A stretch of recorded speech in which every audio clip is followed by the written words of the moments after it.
Om Swastiastu. Assalamualaikum warahmatullahi wabarakatuh. Shalom, namo buddhaya, salam sejahtera untuk kita semua. Perkenalkan, saya Dr. Agung Pratnyana Suwirya, MDiomed SPJP. Pada kesempatan ini, saya akan menyampaikan materi tentang analisis isu dan gagasan kreatif untuk mewujudkan smart governance di lingkungan Departemen Jantung dan Pembuluh Darah RSUP Perfungurah, di mana terdapat beberapa cara untuk melakukan pemecahan masalah. Yang pertama adalah melakukan identifikasi dan deskripsi, memilah menapih isu, menganalisis isu, dan melakukan rekomendasi alternatif dalam rangka penyelesaian isu tersebut. Yang pertama adalah identifikasi dan deskripsi dari permasalahan yang ada. Di sini saya menemukan bahwa terdapat fenomena gunung es untuk kasus-kasus kronik venous insufficiency di Bali, di mana jumlah kasus penanganan di RSUP Sanglah hanya mampu melakukan satu kasus endovenous laser ablasi yang merupakan terapi utama pada saat ini pada pasien CVI dalam kurun waktu 6 bulan terakhir. Hal itu kemungkinan besar karena pengetahuan tentang EFLA masih belum banyak diketahui oleh tenaga medis, termasuk dokter, spesialis jantung dan pembuluh darah, dan masyarakat umum di lingkungan Provinsi Bali, sehingga penanganan dan perujukan pasien tidak optimal. Kemudian adanya terbatasnya sarana informasi untuk kemampuan tata laksana EFLA pada CVI di Bali, sehingga tingkat pengetahuan di kalangan tenaga medis masih kurang dan berujung tidak optimalnya pelayanan pasien dengan CVI. Langkah berikutnya adalah memilah isu. Kita menggunakan kriteria APKL. Di sini yang pertama adalah kurang optimalnya tata laksana EFLA terkait dengan chronic venous insufficiency. Menurut kriteria APKL adalah memenuhi syarat. Kemudian yang kedua adalah kurang optimalnya pengetahuan dokter spesialis jantung dan pembuluh darah di Bali tentang tata laksana EFLA secara komprehensif yang telah dapat dilakukan rumah sakit rujukan RSUP Sanglah. Menurut analisis APKL memenuhi syarat.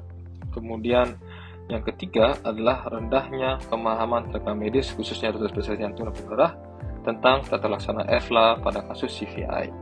Menurut analisis APKL, di sini juga memenuhi syarat.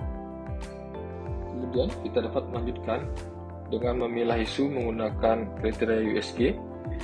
Yang pertama, kurang optimalnya tata laksana EFLA di Rumah Sakit Perfungurah menggunakan USG dengan nilai total adalah 12. Kemudian yang kedua, kurang optimalnya pengetahuan dokter spesialis tentang tata laksana EFLA dan dapat dilakukan di Rumah Sakit Rujukan Perfungurah dengan nilainya adalah total 11. Kemudian yang ketiga adalah rendahnya pemahaman tenaga medis, khususnya dokter spesialis tentang tata laksana EFLA dengan analisis USG-nya mendapatkan nilai total adalah 8. Langkah berikutnya adalah menganalisis isu menggunakan fishbone diagram. Di sini kita melihat ada dari penyebab dan akibat. Kita lihat dari penyebab, dari surrounding dan sistem.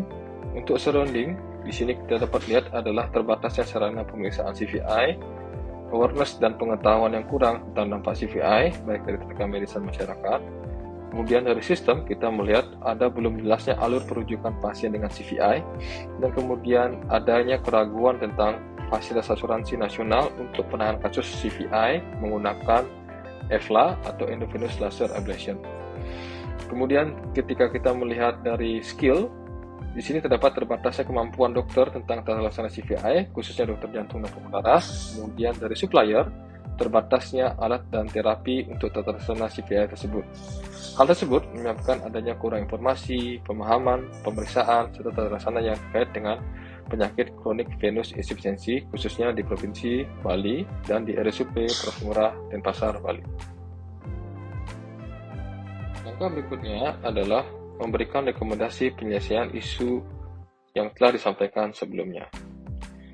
Yang pertama, untuk isu tentang awareness dan pengetahuan yang kurang tentang dampak CVI, di sini alternatif penyelesaiannya adalah pelaksanaan kegiatan sosial penyebaran informasi melalui seminar kepada masyarakat umum, tenaga medis, melakukan webinar, workshop melalui media sosial atau media cetak. Kemudian tahap setiap alternatif adalah melakukan perencanaan dan pelaksanaan kegiatan sosialisasi secara rutin dan berkala, dan hasil yang diharapkan informasi tersebut disampaikan dengan baik kepada masyarakat dan mampu mengupdate ilmu seluruh tenaga medis dalam hal ini ditujukan kepada dokter spesialis jantung dan pembuluh darah. Kemudian para pihak yang dilibatkan tentu adalah masyarakat dan tenaga medis, dokter spesialis jantung pembuluh darah sebagai pemberi materi atau penyedia konten informasi di media sosial atau media cetak. Yang kedua, terbatasnya sarana pemeriksaan yang spesifik untuk CVI.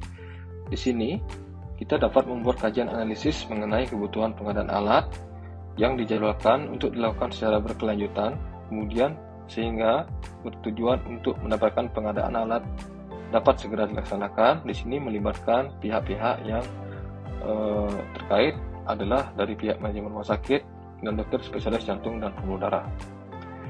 Yang ketiga, terbatasnya kemampuan dokter tentang CVI. Di sini kita merekomendasikan untuk mengikuti seminar serta workshop tentang penyakit CVI tersebut untuk dapat dilakukan secara berkelanjutan. Di sini tujuannya adalah peningkatan kompetensi dokter, terutama dokter spesialis jantung dan pembuluh darah, sehingga pelayanan dapat dilakukan secara optimal untuk penyakit CVI tersebut. Keempat, belum jelasnya alur perujukan pasien dengan CVI. Di sini dapat kita rekomendasikan adalah untuk melakukan kegiatan sosialisasi, penyebaran informasi melalui seminar untuk masyarakat umum dan tenaga medis, dilakukan webinar, workshop melalui media sosial atau media cetak, kemudian dijadwalkan secara rutin dan berkala sehingga informasi tersebut dapat tersampaikan dan tidak ada lagi kendala dalam perujukan pasien ke rumah sakit Profemurah. Kemudian tujuannya adalah untuk meningkatkan pelayanan di bidang CVI tersebut. Sasarannya adalah masyarakat dan tenaga medis. Untuk tenaga medis utamanya adalah dokter spesialis jantung dan pembuluh darah sebagai pemberi materi dan penyedia konten informasi di media maupun yang mempunyai pasien di praktek klinis masing-masing di lingkungan Provinsi Bali. Yang kelima, keraguan tentang fasilitas jaminan asuransi nasional dalam penanganan CVI, khususnya penggunaan modalitas EFLA di RSUP Profemurah. Di sini dapat kita lakukan memberikan informasi melalui sosialisasi tentang cakupan jaminan asuransi nasional tersebut melalui workshop dan dilakukan secara berkala dengan mengedepankan diskusi dalam sosialisasi dan dilakukan secara rutin. Kemudian tujuannya adalah untuk para pihak terkait, baik itu masyarakat, pasien, dan dokter spesialis memahami jaminan asuransi nasional tersebut untuk penanganan kasus CVI dan tata laksana intravenous laser ablasi pada pasien-pasien tersebut. Sasarannya adalah dititik beratkan pada dokter spesialis jantung dan pembuluh darah di rumah sakit perifer seluruh Bali sehingga dalam perujukan dapat dilakukan secara optimal.